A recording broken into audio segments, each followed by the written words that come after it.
मुझे 45 साल लगे प्रभु की इच्छा को जानने के लिए, और 45 साल के बाद मुझे पता चला कि प्रभु मेरे जीवन से क्या चाहता है। आमेन, आमेन। और आज मैं उस इच्छाओं को जो प्रभु मेरे जीवन से चाहता था वो मैं पूर्ण कर रहा हूं। उसके लिए बहुत जीवन में उतार चढ़ाव आते हैं। हम कभी सोचते हैं अपने आप को कि हम सही मार्गों पे जा रहे हैं, लेकिन प्रभु की इच्छा क्या है वो हम नहीं जानते हैं। लेकिन वचन हमें बताता है कि प्रभु की इच्छाओं को कैसे जानेंगे आप। आज हम थोड़ी देर उसी में अपने आप को एकत्र करेंगे और मनन करेंगे उसका कि प्रत्येक मसीह के जीवन के लिए परमेश्वर की एक विशेष योजना होती है। हर एक के जीवन के लिए प्रभु ने एक योजना बना के रखी हुई है, और हमारे जीवन का सबसे बड़ा उद्देश्य यही निश्चय करना चाहिए कि परमेश्वर की इच्छा हमारे लिए क्या है। हमको ये समझना बहुत जरूरी है कि परमेश्वर ने हमारे लिए क्या रखा है। सेवाएं तो बहुत तरह से होती हैं, ऐसा नहीं है कि जो यहाँ खड़े होकर पुलपिट पे बोल रहा है वचन उसी की वो सेवा है। सेवा प्रभु किसी तरह से भी ले सकता है आपसे। कुछ को काम के द्वारा सेवा लेता है, किसी को जनरल सेवा दे देता है ना। एक अस्पताल में जो एक सिस्टर काम कर रही होती है वो भी एक सेवा है।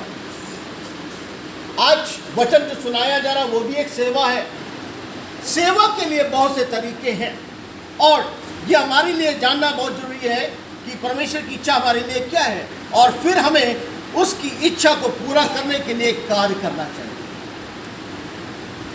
जब हमें परमेश्वर की इच्छा समझ में आ जाए तब हमको उस कार्य को करना चाहिए, चाहे हमें उसके लिए कितना ही मूल्य क्यों ना चुकाना पड़े। कभी कभी हम तो सेवा करना चाहते हैं लेकिन उसमें कुछ रुकावटें हमारे जीवन में आती हैं, लेकिन जब आपको प्रभु का काम करना होता है तो आपको उस मूल्यवान वस्तु को भी छोड़ना पड़ता है, ये जानने के लिए कि हमारे जीवन में परमेश्वर की इच्छा क्या है।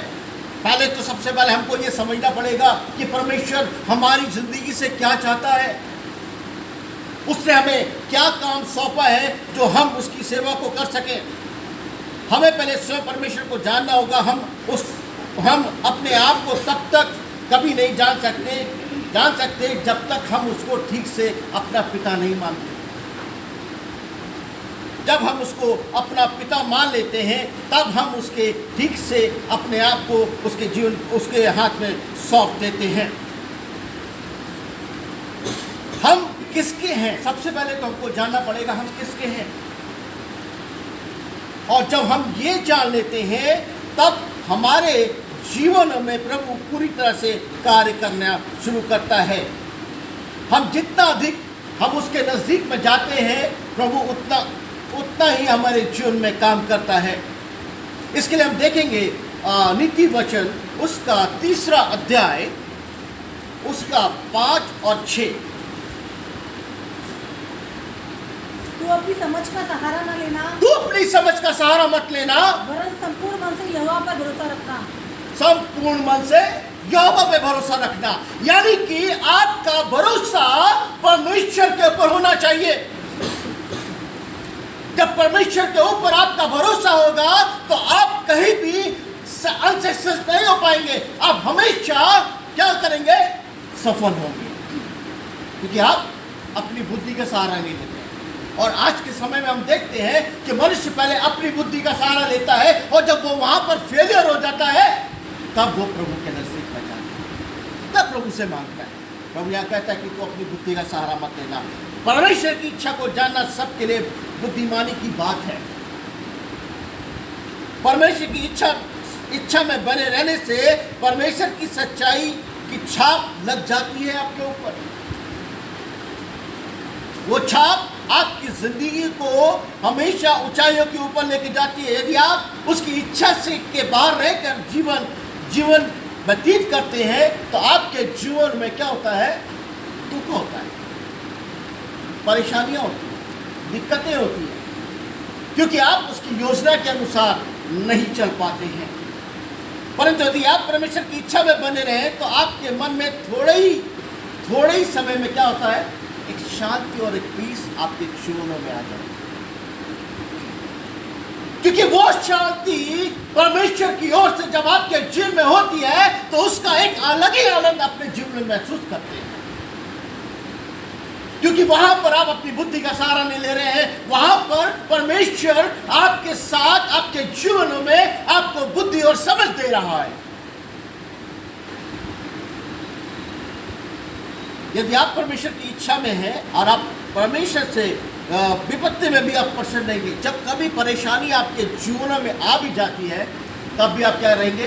खुश रहेंगे, आनंद में मन रहेंगे, क्योंकि आपका भरोसा किस पर है? यीशु मसीह पर है।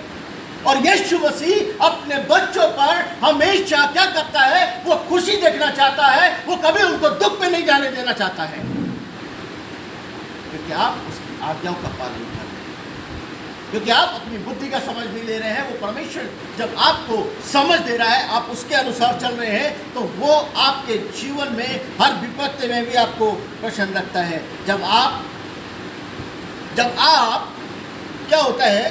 परमेश्वर की इच्छा में बने रहेंगे, आप सताव में भी शांत और प्रसन्न रहेंगे। मेरे प्रियो, जब हमारे जीवन में सताव और परेशानी आ जाती है, हम क्या हो जाते हैं? परेशान हो जाते हैं। हमारे समझ में नहीं आता है कि हम क्या करें, लेकिन प्रभु इस वचन के द्वारा हमें बताता है कि आपके जीवन में जब अशांति आ जाती है तो आपको वो क्या करता है? सताव आता है तो आपके जीवन में वो क्या करता है? एक शांति और एक पीस दे देता है। बाइबल हमें बताती है प्रत्येक व्यक्ति के जीवन के लिए परमेश्वर की एक योजना है। हर एक जीवन के लिए एक योजना है। उस योजना को समझने के लिए आपको उसके नजदीक में जाना जरूरी होता है। यदि हम निरंतर परमेश्वर की संगति में बने रहें तब हमारी सारी योजना क्या होती है? परिपूर्ण होती है, सफल होते हैं। वो हमको सफलता की ओर लेके जाती है, क्योंकि हम वहां पर हम अपनी बुद्धि का सहारा नहीं ले रहे हैं। वहां पर हम किस पर डिपेंड है? यीशु मसीह पर। और जब यीशु मसीह पर हम डिपेंड है तो वो हमको वही करेगा जो हमारे लिए अच्छा है। आमीन, आमीन, आमीन बोल सकते हैं? आमीन। ये हमारे लिए बहुत जरूरी है, उसकी इच्छाओं को समझने के लिए। लेकिन इसके लिए हमको अपने व्यवहार, उसमें कुछ चीज़ें हैं जो हमको अपने आप के अंदर सही करना जरूरी है। एक हमारा व्यवहार क्या है, हमारे संबंध क्या है, उसको ठीक करना पड़ेगा, जो कि परमेश्वर की इच्छा में बाधक होते हैं। हम कितना भी अच्छा काम करें, लेकिन अगर हमारे अंदर एटीट्यूड है, हमारे अंदर गुस्सा है, हमारे अंदर बात करने का वो नहीं है, तो क्या हम अच्छे बन सकते हैं? हम कितने भी अच्छे काम करें, लेकिन प्रभु के लिए आपको ये सब चीज़ों को छोड़ना जरूरी है। अपने जीवन से ये सारी चीज़ें अगर आप निकाल देते हैं तो आप प्रभु के नज़दीक आते हैं। इसके लिए आपको कभी कभी वो चीज़ें बहुत प्रिय होती हैं। कभी कभी हमारे जीवन में बहुत सी चीज़ें ऐसी होती हैं जो बहुत हमको क्या करती हैं? हमारे नज़दीक में रहती हैं। लेकिन परमेश्वर के नज़दीक जाने के लिए हमें कभी कभी उसका भी परित्याग करना बहुत जरूरी होता है। और जो चीज़ प्रिय होती है, आदमी उस चीज़ से बंधा होता है। हम संसारिक तौर पे देखें कि हर एक विश्वासी, हर एक मनुष्य अपने परिवारों से बंधा होता है, बच्चों से बंधा होता है, वाइफ के साथ बंधा होता है। लेकिन प्रभु कहता है कि जब तुम मेरे नज़दीक में आओगे तो तुमको हर एक वो प्रिय चीज़ जो आपको बहुत अच्छी लगती है उसको भी छोड़ना पड़ सकता है। क्या इसके लिए आप तैयार हैं? इसके लिए आप तैयार हैं? इसके लिए आपको तैयार होना बहुत जरूरी है, उसको छोड़ना जरूरी है। अपने पापों का पश्चाताप की आवश्यकता हो सकती है। हमें अपने पापों के पश्चाताप की भी आवश्यकता होती है। इसके लिए हम आगे देखेंगे यूहन्ना उसका 1:9। पहला यूहन्ना 1:9 पर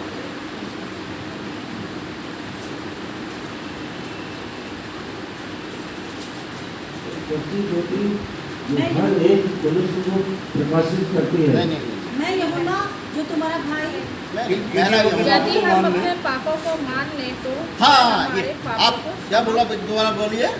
यदि हम अपने पापों को यदि हम अपने पापों को मान लें, और यही हमारे लिए बहुत कष्टदायक होता है। हमको पता है अंदर से कि हम कहीं ना कहीं गलती कर रहे हैं, लेकिन हम उसको नहीं मानते हैं। और वचन के द्वारा हमें यही बताया जा रहा है कि अगर हम उसको अपना मान लेते हैं, मतलब पाप को मान लेते हैं, तो वह हमारे पापों को क्षमा करने तो वो हमें हमारे पापों को क्या करता है, क्षमा करता है। और हमें सब अधर्म से शुद्ध करने हाँ। में विश्वास योग्य और धर्मी है। और वो क्या करता है, हमें विश्वास योग्य धर्मी बनाता है ना। यहाँ पर हम देखते हैं हमें अपने पापों को स्वीकार कर परमेश्वर से पापों की क्षमा मांगना जरूरी है। हम दो चीज़ें यहाँ पर सीखते हैं, पापों से क्षमा और परमेश्वर से मेल मिलाप, अपने आप को पाक साफ करना होता है। जैसे ही हम अपने पापों की क्षमा मांगते हैं तो परमेश्वर क्या करता है, हमें पापों से क्षमा करता है, परमेश्वर से मेल मिलाप करवाता है। हम परमेश्वर से मेल मिलाप में हो जाते हैं, क्योंकि जब हम अपना अंगीकार खुद कर लेते हैं कि हाँ परमेश्वर मुझसे गलती हुई है, मैं क्षमा चाहता हूँ, परमेश्वर हमें क्षमा करता है और कहता है आ जा बेटा मेरे पास। दूसरी चीज, बुरे कामों से हमें क्या करता है, वो दूर करता है। बुरे काम हमारे जीवनों में दिन रात होते हैं, लेकिन हम परमेश्वर से क्षमा मांगते हैं, वो हमें क्षमा करता है और फिर भी वो अपने साथ हमें रखता है। हमें इस चीज़ का भी, पाप की शक्ति का नष्ट होना होता है। यानी कि जब आप अपने पापों का अंगीकार कर लेते हैं तो आप परमेश्वर से क्या करते हैं, मेल मिलाप करते हैं। दूसरा, आप उन सारी चीज़ों से जो बुराइयां हैं उससे आप छुटकारा पाते हैं, ताकि पवित्र जीवन जी सके। और उसके बाद आपका जीवन क्या हो जाता है, पवित्र हो जाता है। और पवित्र जीवन परमेश्वर को देता है। अब वो जीवन आपके लिए ज़्यादा सुखदायक होता है। आगे हम देखेंगे लूका उसका 9:23। लूका उसका 9:23। उसने उससे सबसे कहा, यदि कोई मेरे पीछे आना चाहे तो अपने आपे से इनकार करे और प्रतिदिन अपना क्रूस उठाए हुए मेरे पीछे हो। एक बार फिर पढ़िए। उसने सबसे कहा, उसने क्या कहा, सबसे कहा, सबसे कहा। अब यहाँ पर सब देने में क्या आता है, सारा विश्वासी आता है, चाहे जिसने पाप किया वो और जिसने पाप नहीं किया वो सबके लिए एक मैसेज दे रहा है कि सब लोग क्या करें, मेरे पीछे आ जाए, है ना। तो क्या होगा आगे, यदि कोई मेरे पीछे आना चाहे हाँ तो अपने आपे से इनकार करे हाँ, और प्रतिदिन अपना क्रूस उठाए। प्रतिदिन अपना क्रूस उठाए। अब यहाँ पर तो बहुत मुसीबत हो जाती है। हर आदमी अच्छी अच्छी चीजें तो चाहता है, लेकिन जहाँ क्रूस उठाने का नंबर आता है वहाँ पर क्या करता है, वो बुदबुदाना शुरू कर देता है। हे प्रभु, ये कष्ट मैं क्यों झेलूं। लेकिन हर दुख के बाद सुख तभी आता है जब आप कष्टों में से निकलते हैं। हालेलुया। हमें परमेश्वर की इच्छा को पूरा करने के लिए हर मूल्य को तैयार रहना चाहिए। क्रूस की मृत्यु का माध्यम जो है, एक बार फिर पढ़ देंगे उसको। उसने सबसे कहा, यदि कोई मेरे पीछे आना चाहे तो अपने आपे से इनकार करे और प्रतिदिन अपना क्रूस उठाए हुए मेरे पीछे हो ले। हमें परमेश्वर की इच्छा को पूरा करने के लिए हर मूल्य को तैयार रहना चाहिए। हमें ऐसा नहीं खुशियाँ हो, हमें दुख में भी तैयार रहना चाहिए। क्रूस के मृत्यु का एक माध्यम के रूप में माना जाता है। क्रूस जो है एक मृत्यु के रूप में माना जाता है। यहाँ पर क्रूस जो है पुराने जीवन को वो दिखाता है, पुराने जीवन की मृत्यु को दिखाता है। उससे अलगाव का प्रकट करता है, ताकि जो कोई विश्वासी पहचान होती है उसकी, क्या होता है, उसकी पहचान होती है। क्रूस का जीवन, मसीह जीवन जो है वो आसान जीवन नहीं है। मेरे प्रियो, मैंने खुद अपनी आंखों से देखा है, मसीह जीवन जो है वो आसान जीवन नहीं है, वो दुख का है। जो दुख आप इस संसार में उठा लेंगे, लेकिन जब आप स्वर्ग में जाएंगे तो वहां पर क्या है, आपके लिए आशीष है।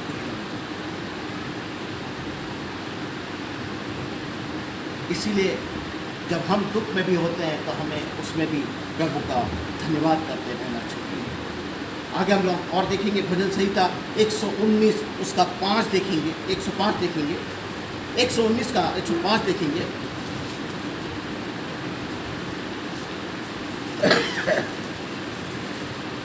भजन संहिता 119 का 105।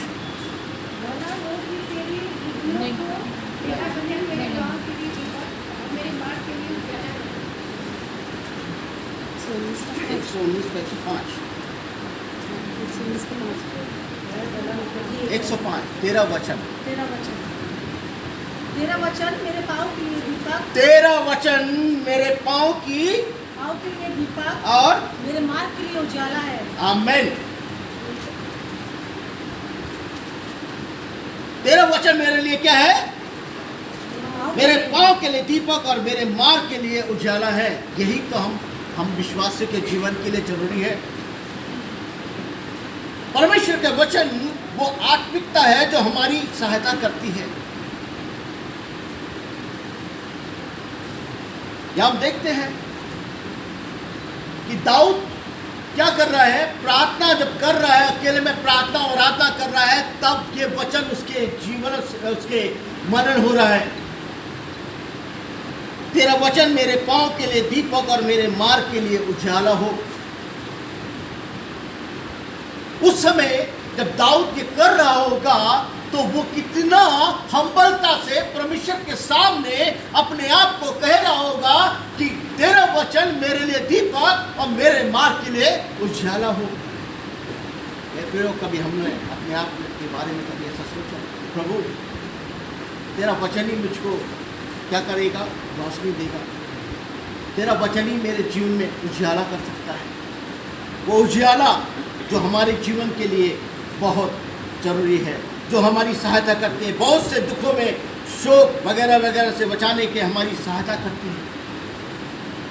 हमारे जीवन में आ सकते हैं, उसकी बुद्धि का खजाना समझें और दृढ़ता से उसके वचनों को अपने जीवन के हर परिस्थितियों में क्या करें, पकड़ के रखें।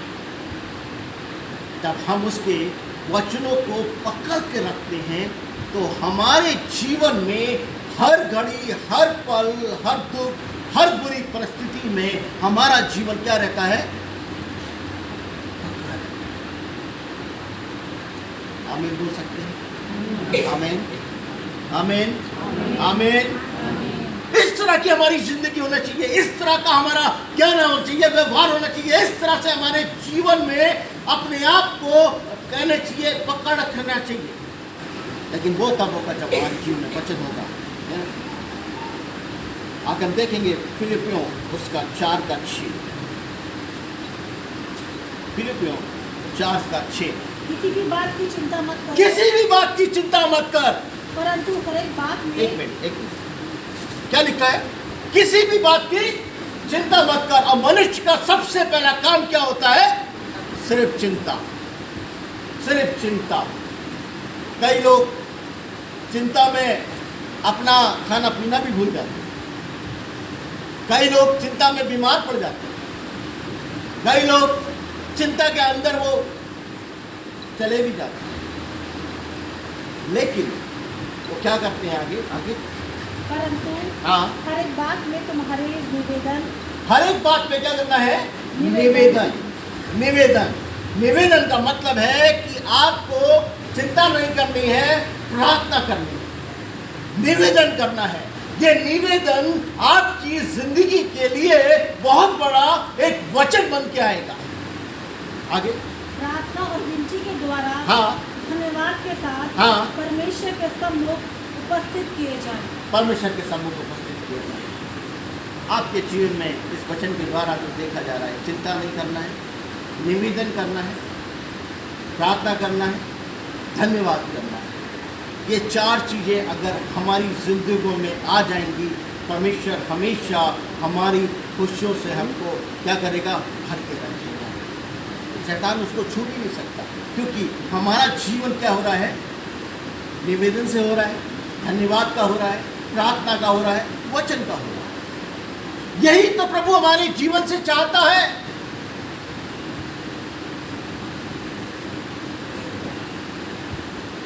आगे हम और देखेंगे यूहन्ना 16 का 13। यूहन्ना 16 का 13। 16 का 13। परंतु जब वह अर्थात सत्य का आत्मा आएगा तो तुम्हें सब सत्य का मार्ग बताएगा, क्योंकि वह अपनी ओर से ना कहेगा, परंतु जो कुछ सुनेगा वही कहेगा और आने वाली बातें तुम्हें बताएगा। अब इसको धीरे धीरे पढ़ दीजिएगा।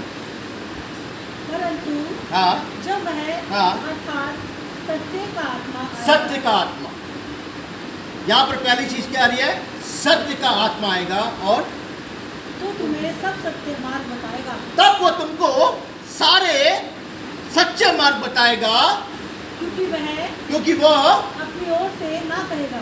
देखिए वो क्या कह रहा है, वो अपनी ओर से नहीं कहेगा, परंतु जो कुछ सुनेगा हाँ वही कहेगा। हाँ, जो कुछ सुनेगा वही कहेगा, और वही तो हमारे जीवन के लिए जरूरी है। सत्य का आत्मा आपके जीवन के लिए बहुत जरूरी है। जो वो सुनेगा वही आपसे कहेगा, और जब वो कहेगा तो वो आपके जीवन के लिए उद्धार का कारण बनेगा। और वो उद्धार का कारण जो बनेगा, वो आपको क्या करेगा, पवित्र आत्मा का कार्य केवल ना बचाए हुए का अगुवाई करता है, बल्कि विश्वासियों में शिक्षा देना, सुधार और सत्य का मार्ग बताने के लिए कार्य करता है। हम इसमें 2 चीजें देखते हैं, पवित्र आत्मा विश्वासियों का पवित्र आत्मा उसके जीवन में उत्पन्न कार्य करता है। और जब पवित्र आत्मा आपके जीवन में आ जाता है तो आप हर चीजों को बहुत ही ध्यानपूर्वक सुनते हैं, क्योंकि आपके लिए एक सहायक है जो आपकी सहायता कर रहा है। दूसरी चीज हम देखते हैं, यदि आत्मा से भरे विश्वासी आत्मा की अगुवाई और उसके व्यक्त करने के कार्य को रद्द करता है।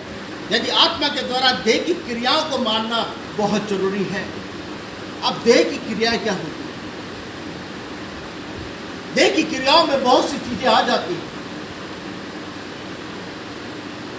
हर एक के अपने अपने विचार होते हैं, हर एक के अपना अपना सुनना होता है, हर एक का अपना अपना काम होता है, लेकिन देह की क्रियाओं को मानना भी हमारे लिए बहुत जरूरी है। अगर हम रोमियो 8:16 में देखेंगे तो देख लीजिए, तो पढ़ दीजिए, थोड़ा समझ में आ जाएगा।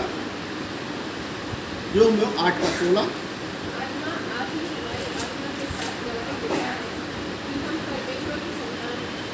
हम परमेश्वर की संतान है, और संतान ही तो सुनती है। संसारिक तौर में अगर हम देखते हैं, हम अपने बच्चों से किसी बात को अगर कहते हैं तो वो क्या करते हैं, उसको ध्यानपूर्वक सुनते हैं, और सुन के क्या करते हैं, उस पर अमल भी करते हैं। जो हम उससे कह रहे हैं उस काम को वो पूरा कर रहे हैं। इसी तरह से यीशु मसीह भी हमारी जीवन से यही चाहता है कि जो कुछ मैं तुमसे कहूं उसको आप पूरा करो, तभी आप परमेश्वर की इच्छा को जान पाओगे, तभी आप उसकी इच्छा को समझ पाओगे। केवल जो सत्य को ग्रहण करना और परमेश्वर की आत्मा के द्वारा चलते हैं वे परमेश्वर के पुत्र हैं। वो क्या है? परमेश्वर के पुत्र। इसी का 14 पढ़ देंगे, 8 का 14। इसलिए कि जितने लोग परमेश्वर के आत्मा के चलाए चलते हैं, आत्मा के चलाए चलते हैं। अब यहाँ देखिए, आत्मा के चलाए चलने वाले ही प्रभु के नसीब में रहेंगे, क्योंकि उनका नियंत्रण अपना नहीं होता, और जो पवित्र आत्मा के नियंत्रण में चलता है वो हमेशा वो हर एक बुरे कामों से बचा रहता है। और अगर वो करता है तो आत्मा उसको खुद ब खुद पहले से चिता देता है कि बेटा ये काम गलत है, इससे दूर हट जाए। हमको वो पाप नहीं करेंगे क्योंकि वो हमसे प्यार है। अंत में हम देखेंगे भजन संहिता उसका 37 का 5।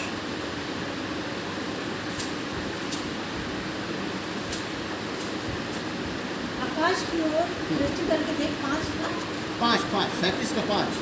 आकाश की ओर दृष्टि करके देख, अपने मार्ग की चिंता, मार्ग की चिंता। और उसका भरोसा रख, वही पूरा करेगा। एक बार फिर पढ़। अपने मार्ग की चिंता यहोवा पर छोड़। हाँ बस बस अभी अपने मार्ग की चिंता क्या करना है? यहोवा पर यहोवा पे छोड़। और हम लोग क्या करते हैं? अपनी माँ की चिंता खुद कर लेते हैं, हमें खुद अपनी रक्षा करनी है। कोई वचन में बताता है अपनी माँ की चिंता जो है यीशु को दे दे, वो क्या करेगा? और उस पर भरोसा रख। और उस पे भरोसा रख। हमको क्या करना है? मार्ग की सारी चिंताएं उसके हाथ में दे देनी है और उस पे भरोसा करना है, वही पूरा करेगा। आमीन आमीन। मुझे नहीं पता आपके बारे में, लेकिन मैं अपने बारे में जानता हूँ कि मैं अक्सर काफ़ी समय में बाहर रहता हूँ। साल में 6 महीना मेरा बाहर का ही टूर रहता है। और जब भी मैं जाता हूँ तो प्रभु के हाथ में सौंप के जाता हूँ, प्रभु कि मैं तो जा रहा हूँ तेरे काम के लिए, मेरे घर की चिंता अपने। इसलिए मेरे प्रियो, जब आप भी कहीं निकलते हैं तो अपनी चिंताएं यहोवा के हाथ में दे दें, परमेश्वर के हाथ में दे दें, यीशु के हाथ में दे दें और भरोसा करें कि वो सारी चीज़ें आपके जीवन में पूर्ण होंगी जो आपने अपनी चिंताएं परमेश्वर के हाथ में दी हैं। हम इस वचन के द्वारा जो हम देखते हैं और समझते हैं कि हमें 7 चीज़ें इस वचन के द्वारा एक मैसेज मिलता है। पहला, अपनी समझ का सहारा नहीं लेना है हमें। दूसरा है, परमेश्वर के पास पहुंचने के लिए अपने आप का अंगीकार करना है। तीसरी बात, हमें प्रतिदिन क्रूस उठाना बहुत जरूरी है, चाहे हंस के उठाएं या रो के उठाएं, लेकिन प्रतिदिन का क्रूस उठाना बहुत जरूरी है। चौथी बात हम सीखते हैं इस वचन के द्वारा, प्रार्थना और आराधना हमारे जीवन के लिए बहुत जरूरी है। पांचवी बात, चिंता, प्रार्थना, निवेदन और धन्यवाद, ये 4 चीज़ें हमारी ज़िंदगी से बराबर होनी चाहिए। छठी बात, सत्य का आत्मा, सत्य का मार्ग सिखाने वाला भी यीशु मसीह है।